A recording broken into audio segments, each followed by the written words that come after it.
그러면 이제 그 세 번째 주제로요. 지금 이제 운동권이 아까 전대협, 그 다음에 한총련까지 끝났잖아요. 지금도 이제 그 좀비처럼 남아있는 운동권 모임들이 있는데 좀 이제 언론에 많이 나오고 좀 활동하는 게 그 경기 동부연합하고요. 그 다음에 최근에 계속 물이 일으키는 대진연, 요 두 개에 대해서 좀 여쭤보면, 제가 알기로는 이제 경기 동부연합은 옛날에 그 NL 중에 전국연합이라고 우리 학교 때 있었잖아요. 그게 이제 울산도 있고 뭐 성남도 있고 여러 군데 있는 거, 그 중에 아마 수도권에 있는 분들이 그 성남 수도권에 이쪽이 아마 주력인 모양인데, NL 전국연합의 후신으로서 좀 이게 주류 세력, 가장 이게 북한이 어떻게 보면 친북적인, 이렇게 보면 됩니까? 경기 동부연합은 어떤 조직입니까? 그 87년 6월 민주화운동이 있은 다음에 주사파의 주류가 지하 당을 만듭니다. 민족민주혁명당이라는 걸 만드는데 이게 90년대 중반에 깨지죠. 깨지는데 그 잔당들이에요. 잔당이 하나는 경기 동부, 하나는 울산에 근거지를 틀고 지하당 재건 운동을 하는 거고, 이거와 별도로 이제 인천에서 성장을 하는데, 이 경기 동부라는 건 민혁당이 90년대 중반에 깨지니까 그 잔당들이 경기 동부를 쪼가리를 틀고 이제 지하당 운동을 재건하는데, 이게 운동을 잘해서 그런지 세력이 확대됐어요. 그래서 2004년, 5년도에는 지금 현재 민주노동당과 민주노총을 먹습니다. 그러니까 민주노총, 민주노동당이라는 게 이제 경기 동부가 세력을 확대해서 영향을 행사하고요. 그다음에 2012년 아까 군자선에 2012년 이해찬 한명숙 계열 연합을 해서 13석을 얻잖아요.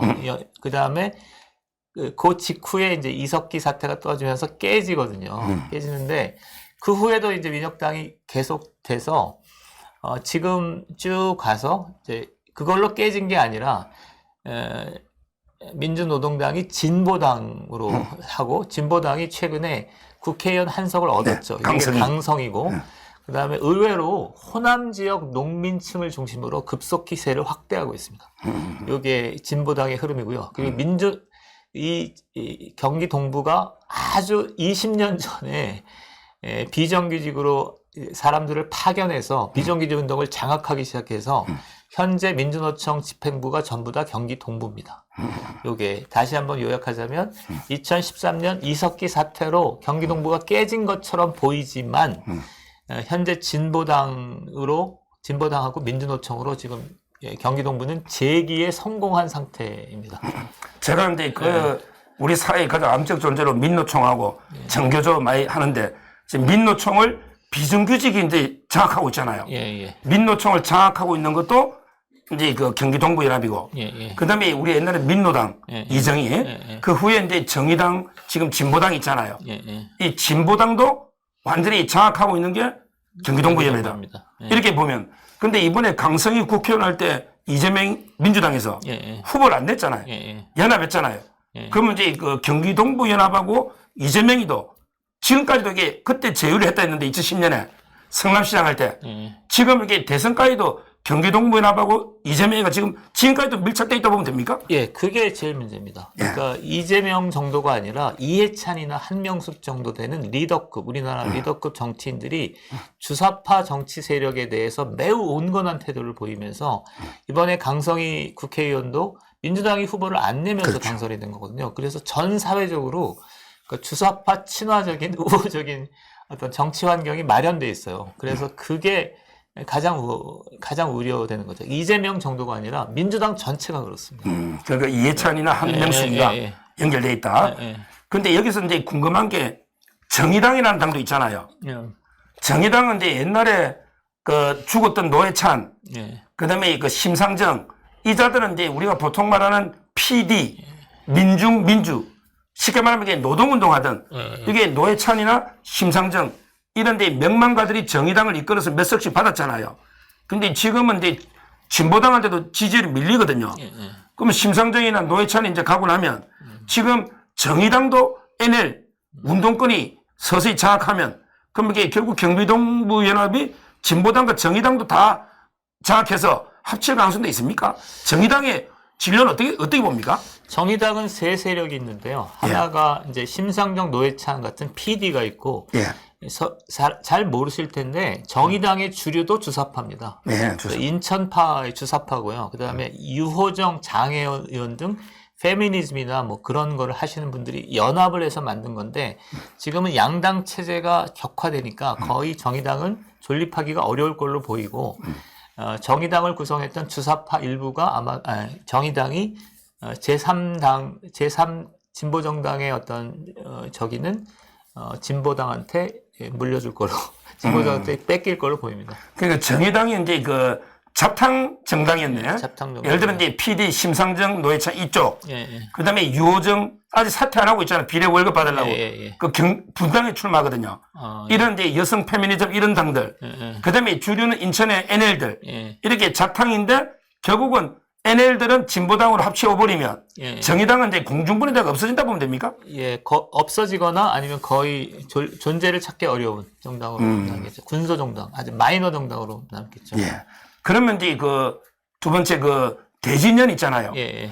이 자들이 이제 그 한 총련이 끝나고 뭐 21세기 뭐 대학생 뭐 연합 잠깐 있다가 대진년이라고 이제 만들었는데 지금 이제 그 이 자들이 제가 보기에 숫자는 얼마 안 되는 것 같은데 옛날에 뭐 김정은 찬양대 있잖아요. 그리고 이제 그 오세훈이나 나경원 선거 방해. 그러고 나서 이제 뭐 원희룡 집무실까지 들어가고. 그다음에 옛날에 그 윤소환가요? 윤소환. 오히려 정의당 원내대표한테 자작극처럼 해가 자기 막 협박 보내고. 그다음에 이번에 급기야 대통령실까지 나래배가지고 지금 10명을 영장 청구한다고 하거든요. 이 대진년 요거는 이게 규모가 제가 보면 크진 않은 것 같은데 이거는 어느 정도 규모고 어떤 자들입니까? 그 90년대 후반에 그 한총련이 무너질 때 온건 노선을 걸었던 흐름이 아주 극소수고요. 항상 그럴 때는 주사파는 강경 노선을 이깁니다. 그래서 강경 노선을 걸었던 친구들이고 이 친구들이 세월이 흐르고 흘러서 나름 어떤 서클적 어떤 흐름을 갖고 있다가 지금은 여러 형태로 조직을 만드는데 잘 알려진 게 대진련이에요. 한국 대학생 진보연합이고 문제가 되는 건 너무나 기형적인 행동을 한다는 겁니다. 기형적인 행동의 가장 큰 거는 김정은 국무위원장 찬양도 있지만 최근에 북한이 남침해야 된다라는 얘기를 공공연하게 쓰고 있습니다. 자주시보라는 데서. 아까 윤서와 테러, 점거 이런 것들이 쭉 있고요. 기형적인 행동이라서 이 정도면 제가 볼 때 사법 처리를 좀 하시는 게 좋을 것 같고 그런 정도고요. 세 번째는 이제 조직의 규모인데 아까 경기 동부는 주로 어디에 착목하고 있는 거냐면 비정규직하고 정당에 집중하고 있는 건데 얘네들은 대학생 운동에 집중해요. 그래서 의외로 진보당은 저기 호남 여기가 이제 서울을 무대로 해서 그렇지 지방으로 가면 호남에 있는 농민층을 중심으로 세력을 확대하는 게 진보당이고요.